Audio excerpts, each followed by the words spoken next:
Hi, Edward Reformina here, author of Pinoy MLM Expose and the creator of Sponsor More Downlines. In this 3-part video training, ituturo ko sa iyo yung mga secret sponsoring strategies na nadiskubre at natutunan ko na tumutulong sa akin para makapag-sponsor ng 10 up to 23 direct downlines every single month. Ang goal ko sa video na to ay ma-share sa iyo yung mga strategies na natutunan ko and hopefully ma-apply mo din tong mga strategies na to sa business na ginagawa mo ngayon para makuha mo yung resulta na gusto mo. Ginagawa ko to dahil alam ko na madaming Pinoy networkers ang nagsistruggle o nahihirapan sa kanilang network marketing business. So sa ganitong paraan, I hope makatulong kahit paano. Ang una natin pag-usapan ay yung mga common problems na na-experience at nararanasan ng mga Pinoy networkers sa kanilang network marketing business. Una sa mga problem na yon ay yung puros hindi qualified ang mga na-invite na prospect, kaya puros rejections din ang napapala nila. So karamihan ng mga na-invite nila is mga negative, mga skeptical, kung hindi negative at skeptical, mga walang pera. So ito yung ilan sa mga reason kung bakit puros rejections yung napapala nila doon sa mga ini-invite nila. Pangalawang problem is, madami na silang na-invite, pero nahihirapan at wala pa din silang mapajoin. So, na-invite na nila lahat ng mga kakilala, kaibigan at kamag-anak nila, pero nahihirapan silang i-convert yung mga prospects na yon into downlines. Pangatlong problem is, nauubusan sila ng panggalaw. So, yun nga, dahil nga ang dami na nilang na-invite, tapos puros rejection, hirap sila magpasali. Anong nangyayari? Mas malaki pa yung ginagastos nila kesa dun sa kinikita nila. At kadalasan, nagkakanda utang-utang pa imbis na kumita. So, ito yung mga ilan sa mga common problems na na-experience sa mga network marketers. Actually, ito din yung mga naging problema ko nung nagsisimula pa lang ako sa network marketing business ko. So, halos araw-araw akong pumupunta sa office namin para mag-invite ng mga kakilala at kaibigan ko. And ginawa ko lahat ng mga sinabi at tinuro sa akin ng upline ko. Nag-invite ako ng kung sino-sino, namigay ako ng flyers sa kalsada, sa mga malls, na musakal, nag-house party, nagbahay-bahay, etc. etc. Pero yun nga, puros rejections yung napala ko. At yung puros rejections yung natanggap ko sa mga prospect ko kahit ang dami ko nang in-invite. Karamihan doon sa mga na-invite ko, puros negative, mga skeptical. Yung iba sinabihan ako na scam daw yung ginagawa ko. Yung iba sinabi, balikan ko na lang daw sila kapag may resulta na ako.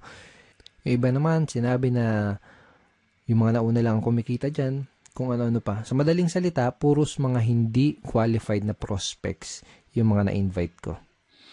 So, yun nangyari sa akin. After 4 months, isa lang yung napasali ko. Actually, itong isang napasali ko na to parang naawa lang siya sa akin kasi nga wala akong mapajoin. Parang napilitan lang siya na mag-join sa akin. And dahil nga ganun, hindi ako kumikita sa business ko. Puros failures and rejection. Nagkanda utang-utang ako kasi dahil syempre kailangan ng panggalaw. Okay? So, nagkanda utang-utang. And then, ang laki ng pera din na nalugi sa akin. So, umabot ng mga nasa 80,000 mahigit or more. Hindi ko na alam. Pero syempre, hindi ako basta-basta sumuko. Ang ginawa ko, naghanap ng mga solusyon doon sa mga problema ko na yon. Okay? And thank God, nakahanap naman ako ng solusyon. At pagkatapos kong mahanap yung mga solusyon na yun, pagkatapos kong makadiskubre ng mga solusyon doon sa problema ko sa business ko, ito yung ilan sa mga nangyari sa akin. I sponsored 63 direct downlines in 4 short months.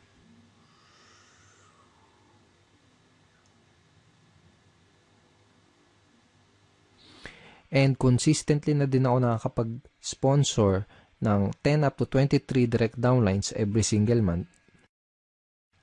Tapos, mas mabilis ko na-build yung business ko at nagsimula akong mag-duplicate dun sa mga kagrupo ko. Okay? So, yung mga solutions na natutunan ko, yung mga solution na na-discover ko, yun yung mga pag-uusapan natin sa 3-part video training na to. Yung mga solusyon na yun yung mga matututunan mo sa video training series na to. Okay, so pag-usapan ulit natin yung typical scenario na nangyari sa mga network marketers. So, pumasok sila sa network marketing business nila, first time man or kung may past experience. Pero nangyari ganito, excited sila sa una, pump up sila. So, shinare kagad nila yung business nila sa mga kaibigan, sa mga kakilala, kamag-anak nila. Nag-prospecting agad sila. Nag-share sa Facebook, invite dito, invite doon, invite sa kaliwat kanan yung pag-i-invite. Tapos excited na excited sila and pump up sila dahil ang ine-expect nila is makuha na nila yung mga pangarap nila. Ine-expect nila is makuha na nila yung mga goals nila. Okay? Pero ang nangyayari, unfortunately, puros rejections, puros failures, at puros frustrations yung na sumasalubong sa kanila. Tapos nagtataka sila kung bakit ganun yung nangyayari. Hindi nila alam kung bakit ganun yung nagiging resulta kahit binibigay naman nila lahat ng effort nila. Kahit ginagawa na nila lahat ng mga tinuturo sa kanila. Hindi nila alam na ang tunay na problema kaya sila nahihirapan, ang dahilan kung bakit puros rejections ang napapala nila ay dahil hindi nila alam kung paano mag-pre-qualify o mag-sort out ng mga prospects. Kaya nangyayari, madami silang oras, effort at pera na sinasayang sa pakikipag-usap sa mga unqualified na prospects. Hindi din nila alam kung paano sagutin ng tama yung mga common MLM objections. Kaya kahit qualified na yung mga prospect na kausap nila, hindi pa din nila mapajoin dahil sa mga objections na hindi nila nasasagot ng tama. Okay? At hindi nila alam, karamihan, hindi nila alam kung paano mag-close effectively. Kaya kahit madami silang mga prospects na kinakausap, hirap pa din silang makapag-recruit. Bago ko ituro, bago ko i-share sa iyo yung mga solusyon sa mga problema na to, first, I would like you to imagine na nag-apply ka sa McDonald's. Sabihin natin, nag-apply ka sa McDonald's tapos natanggap ka sa trabaho. Pero ito yung scenario, wala kang kahit anong alam sa pagluluto, hindi ka pa nakapagprito kahit isang beses, hindi mo pa nagagawang magluto sa tanan ng buhay mo. Okay? Ngayon, ito yung tanong. Kapag inutusan ka ba ng manager para pumunta doon sa kitchen para magprito ng burger patty, ang tanong is, magagawa mo ba ng tama yung trabaho mo? Yung inutos sa'yo?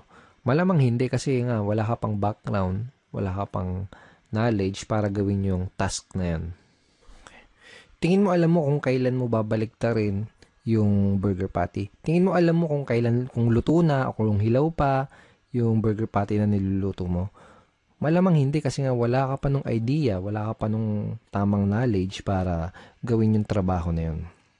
So para magawa mo yung trabaho, ang gagawin nila sa totoong buhay, ang gagawin nila sa'yo dito kapag nag-apply ka pag pumasok ka sa McDo, ang gagawin nila sa'yo, bibigyan ka nila ng tamang training. Okay? Bigyan ka nila ng tamang training para magkaroon ka ng tamang knowledge. Pag meron ka na ng tamang knowledge, magkakaroon ka ng tamang skills para magawa mo ng tama yung trabaho mo. So, ganun din dito sa network marketing. Kung gusto mong magawa ng tama ang negosyo mo, kailangan mo ng tamang training at kailangan mong matutunan yung mga tamang skills. Lalo na kung first time mo pa lang sa network marketing or kung bago ka pa lang sa business mo. Ang solution dun sa mga pinag-usapan natin kaninang common network marketing problems is to acquire skills. Okay? Kasi kapag meron ka na ng mga tamang skills, tamang network marketing skills, yun yung magiging susi mo para maging successful ka sa network marketing business mo. Okay? Let's face it, kahit ano pang career at kahit ano pang business ang pasukin mo, you need to acquire skills. Kahit yung simpleng pagbabaligtad lang ng burger patty sa McDonald's, kahit yung simpleng ganung trabaho, is kailangan ng tamang skills, kailangan ng tamang training. What more pa kaya yung network marketing business mo, di ba? So, karamihan ng mga networkers parang ganito kasi nangyayari. Para sila sumusugod sa gera na wala silang dalang bala. Kumbaga, hataw sila ng hataw, araw-araw silang humahataw, kahit wala pa sila ng mga necessary skills na kailangan para magkaroon ng resulta at para magawa ng tama yung business nila. Kaya madalas na nangyayari, mas nauuna pa silang mag-quit bago pa nila matutunan yung mga tamang skills. So kung nahihirapan ka ngayon, kung nahihirapan ka makapag-sponsor, kung nahihirapan ka makapag-recruit, kung nahihirapan ka sa network marketing business mo, yun ay dahil wala ka pa nung mga kinakailangan na skills para maging effective na networker. Kung gusto mo ng resulta sa business mo, aralin mo lang mabuti yung mga skills na yun. Ngayon, pag-usapan natin na yung 3 solution skills to success that you need to learn. Ito na yung mga skills na kailangan mong matutunan. Ito na yung mga skills na kailangan mong ma-master kung gusto mong magkaroon ng resulta sa business mo. Okay, first skill is sorting skill. Second is objection handling. Third is closing skill. Ang una natin pag-usapan ay yung sorting. Bibigyan kita ng magandang analogy para mas mag-grasp at mas maintindihan mo na mabuti kung ano ba tong sorting. So sabihin natin may nakita kang 3 mansanas dun sa lamesa. Okay? So gusto mo kumain ng mansanas, kaya ang ginawa mo, kumuha ka ng kutsilyo, hiniwa mo sa gitna yung mansanas. Yung unang mansanas nakita mo, bulok na yung loob niya. So ang ginawa mo, hindi mo kinain. Okay? Pangalawang mansanas na hiniwa mo, nakita mo may uod yung loob. So ang ginawa mo, hindi mo din kinain. Okay? Yung pangatlong mansanas na hiniwa mo, nakita mo okay na siya. Hinug na at pwedeng-pwede nang kainin. So yun ang kinain mo. Yun lang yung kinain mo. So, ang ginawa mo, hindi mo kinain yung naunang 2 mansanas kasi nalaman mo kaagad na hindi sila maganda kainin tsaka baka magkasakit ka pa. Okay? Ganun yung sorting. Pwede mong i-apply to sa network marketing business mo. Pwedeng sa simula pa lang, pwedeng sa una pa lang ay malaman mo na kaagad kung sino lang ba yung mga qualified dun sa lahat ng mga prospect na kinakausap mo. Para mag-i-invest ka lang ng oras, ng effort, tsaka ng pera mo doon sa mga qualified na prospect. Napaka-importante na matutunan mo ang skill na to kasi kapag marunong ka mag-sorting, hindi ka na mag-aaksaya ng oras, effort at pera para lang kausapin yung mga hindi qualified na prospects. Okay? Pag marunong ka mag-sorting, mas makakapag-save ka ng valuable time mo dahil ang mga kakausapin mo lang ay yung mga taong gustong makinig ng business presentation mo at ng mga sasabihin mo. Mas less din yung magiging rejection mo dahil masasala mo ng maigi yung mga makakausap mo at madadala mo sa opisina nyo. Ngayon, tatanungin kita, sinong mas gusto mong kausapin? Sinong mas gusto mong entertainin? Sino yung mas gusto mong dalhin sa opisina nyo? Yung mga taong walang idea sa pupuntahan nyo? Yung mga negative, mga skeptical, yung mga walang pang-invest? O yung mga qualified, open-minded at may mga desire maging successful na prospect na interesadong malaman ang opportunity mo. Okay? So, di na kailangan tanungin, di ba? You can easily sort your prospects by identifying the reason why. Madali mong masusort out yung mga prospects na kinakausap mo. Ang kailangan mo lang gawin is alamin mo kung mayroon ba silang sapat na reason why, kung ano ba yung reason why nila. Kung may maganda ba silang reason why para maging part ng business mo.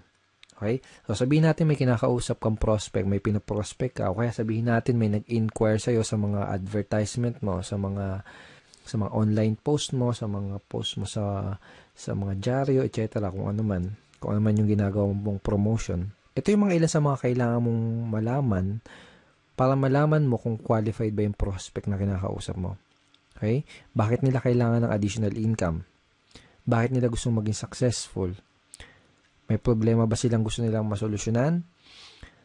Bakit nila gustong magkaroon ng pagbabago at mas magandang buhay? Madali mong ma-identify yung mga reason why ng prospect mo by simply asking the right questions. This time, gusto kitang bigyan ng mga example questions, example lines na ginagamit ko para magawa kong malaman kung yung mga reason why ng prospect ko, para magawa kong malaman kung qualified ba yung prospect na kinakausap ko. So, sabihin natin na introduce mo na yung opportunity mo. Ito yung question na pwede mong itanong sa kanya para malaman mo kung ano yung reason why niya at para malaman mo kung qualified ba siya na prospect para sa business mo. Ito. Pwede mo bang sabihin bakit gusto mong magkaroon ng blank? Okay? So, sabihin natin, in-offer mo yung opportunity mo as a part-time business or home-based business, extra income o kung ano man. Ganito. Ganito sasabihin mo. Pwede mo bang sabihin bakit gusto mong magkaroon ng home-based business? Pwede mo bang sabihin bakit gusto mong magkaroon ng part-time income? Okay?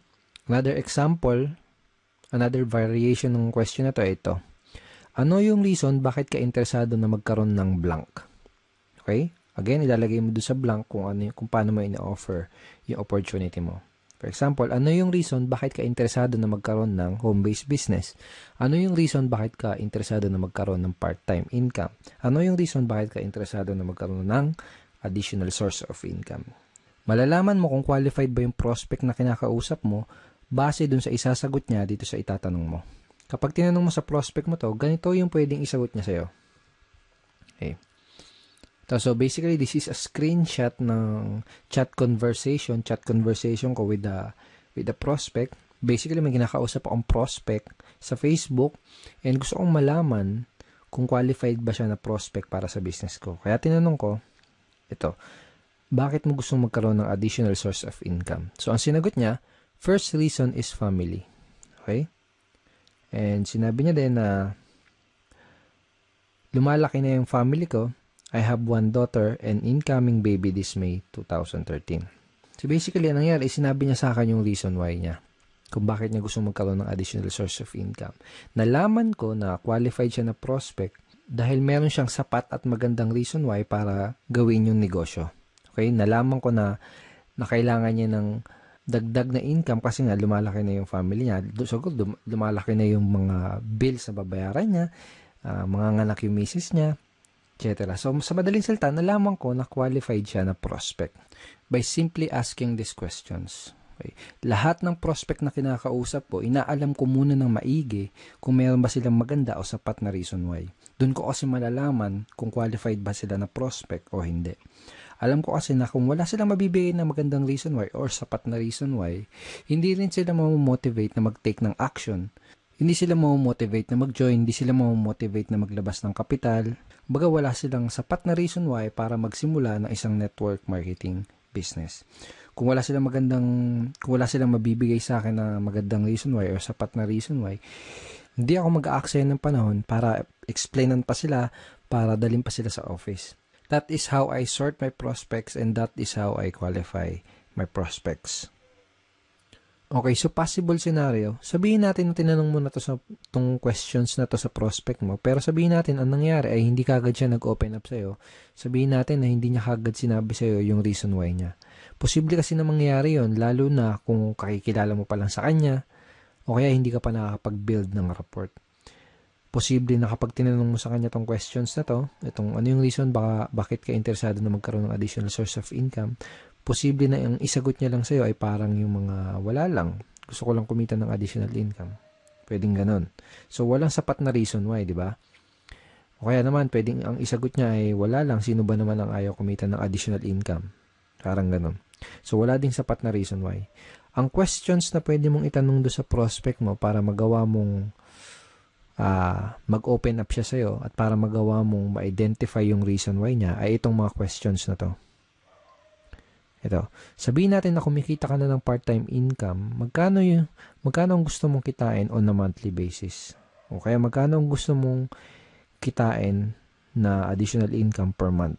Parang ganun. Kapag tinanong mo sa prospect mo to, gagawin niya is magbibigay siya sa iyo ng figures. Usually, sasabihin nila ng prospect is 10,000 per month, 20,000 per month, 50,000 per month, or 100,000 per month. Iba-iba. Okay, so kahit na anong ibigay niya sa yung figure, ito yung next na question na pwede mong itanong sa kanya. Ito, kapag kumikita ka na ng blank, kung magkano yung binigay niya sa yung income na gusto nilang kitain, kapag kumikita ka na ng 20,000 na monthly income, ano yung pinakamalaking maitutulong nun para sa'yo? O kaya, ano yung pinakamalaking maitutulong nun para sa'yo at sa pamilya mo? By this time, kailangan may maibigay na sa yung magandang reason why yung prospect mo para malaman mo at matansya mo kung qualified ba siya na prospect o hindi para sa business mo. So, I will show you another example. So, basically, may kinakausap ulit akong prospect via Facebook chat. And by the way, napakita ko sa yung mga example is Facebook chat, pero obviously, dapat gamitin mo din to sa face-to-face or one-on-one or table talk conversation. Okay? So, again, may kinakausap ako na prospect via chat. Tinanong ko siya kung ano yung reason bakit niya gusto magkaroon ng additional income pero wala siya nabigay sa akin na magandang reason why. Hindi kagad siya nag-open up sa akin. So, ang ginawa ko, tinanong ko kung magkano ba yung additional income na gusto niyang kitain on a monthly basis. Ang sinagot niya sa akin, 10,000 per month. Kaya tinanong ko sa kanya itong question na to. Okay, sabihin natin na kumikita ka na ng 10,000 na monthly income. Ano yung pinakamalaki maitutulong nun para sa'yo? Ang sinagot niya, sa pag-aaral po, pang-araw-araw na gastos sa bahay, and sabi niya, nakikitira lang po kasi ako sa kamag-anak ko. So, by asking this simple question, napakasimpleng question lang naman, di ba? Pero very, very powerful in terms of identifying your prospects reason why. And very powerful para magawa mong mag-open up sa'yo yung prospect mo. So, by asking this simple question, nagawa kong mag-open up yung prospect at nalaman ko na qualified pala siya dahil may maganda at sapat na reason why pala siya para gawin yung business. So, pag alam mo na yung reason why ng prospect mo, pwede ka na mag-move on dun sa next step, which is to introduce him or her dun sa business opportunity na ina-offer mo. So, kapag alam mo na yung reason why ng prospect mo, kapag alam mo na yung gusto niyang monthly income na kitain, ito yung line na pwede mong gamitin para madali mong ma-invite yung prospect mo doon sa inyong business opportunity meeting or BOM, sa inyong seminar or online video, kung ano man. Depende sa company nyo. Every company, iba-iba yung sistema nila. Okay, so ito yung line na pwede mong gamitin. Kung may maipapakita ako sa yung paraan na pwede kang kumita ng blank per month doing part-time para their why, isisingit mo dyan yung reason why na sinabi sa'yo ng prospect mo. Willing ka bang tignan kung ano yun? So, for example, kung may mapapakita ako sa yung paraan na pwede kang kumita ng 20,000 per month na income doing part-time para magawa mong matulungan yung asawa mo sa mga gastusin nyo or para magawa mong mabayaran lahat ng mga pagkakautang nyo or para makatulong ka sa mga magulang mo, willing ka bang tignan kung ano yun? Kapag tinanong mo sa prospect mo tong question na to, ano sa tingin mo yung isasagot niya sa'yo? Tingin mo sasagutin ka niya ng hindi ako willing tignan yan. Wala akong time. Ganun ba yung sasagot niya? Most likely, ang sasagot niya sa'yo is positive answer. Ang pwedeng isagot sa'yo ng prospect mo ay tulad ng, sige, willing akong tignan kung ano yan. O kaya, mukhang okay yan ah. Ano ba yan? Sige, willing akong tignan kung ano yan. Para mga ganun. So, this is a very effective line na pwede mong gamitin para madali mong ma-invite yung prospect mo dun sa opportunity meeting nyo.